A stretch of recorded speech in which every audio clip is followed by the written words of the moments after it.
The Lion and the Mouse, a story of kindness and courage. The jungle was alive with sounds, the rustle of leaves, the chirping of crickets, and the distant call of birds welcoming a golden morning. In the heart of that great forest, under the vast canopy of trees, lived the mightiest of all creatures, the lion, the king of the jungle.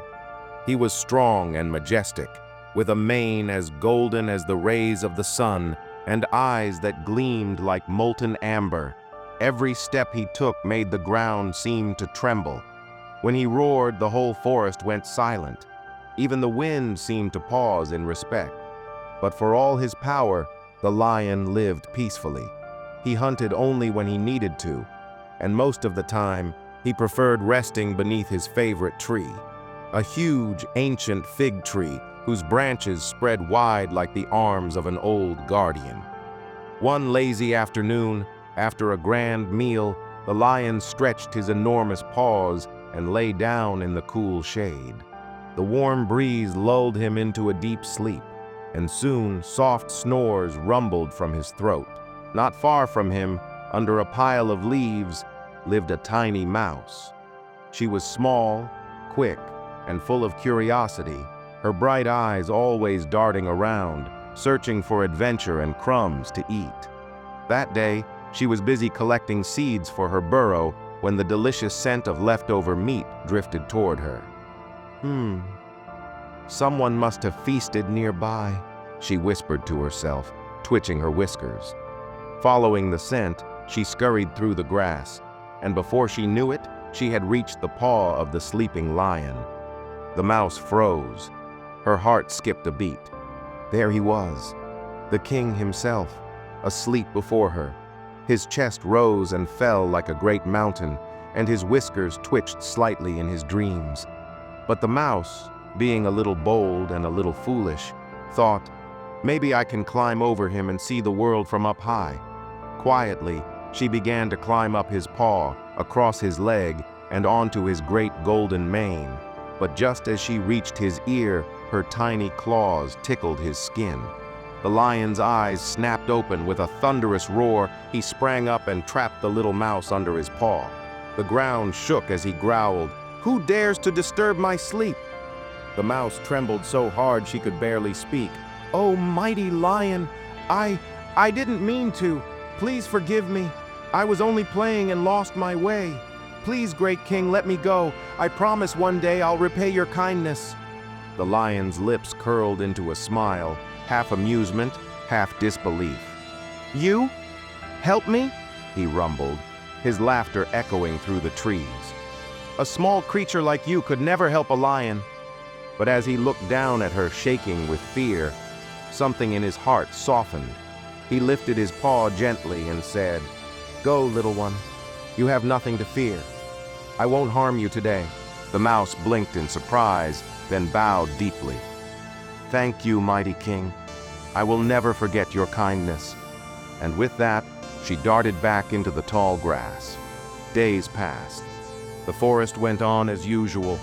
The river flowed, the wind whispered through the trees, and the lion ruled in peace. The mouse, true to her promise, often peeked from afar, watching the lion with admiration. She would sometimes whisper to her friends, "The king has a kind heart. Even the strongest can be merciful."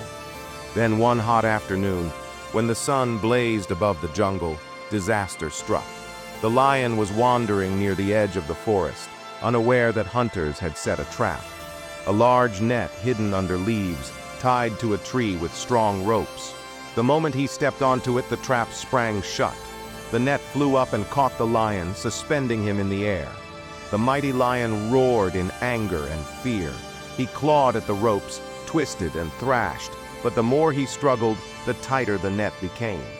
His roars echoed across the jungle, frightening birds and sending animals running in every direction.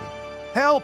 Someone helps me!" he roared again, but no one dared to come near, except one. Far away in her small burrow, the little mouse heard the sound. "That voice," she whispered, her ears perking up. "It's him, the king." Without wasting a moment, She ran as fast as her tiny legs could carry her, darting through roots, leaves, and rocks until she reached the place where the lion was trapped. When she saw him hanging helplessly, her heart ached. "Oh no, my poor friend," she gasped. "Don't worry, I'm here." The lion turned his head weakly. "Little one, it's you," he said, his voice low and tired.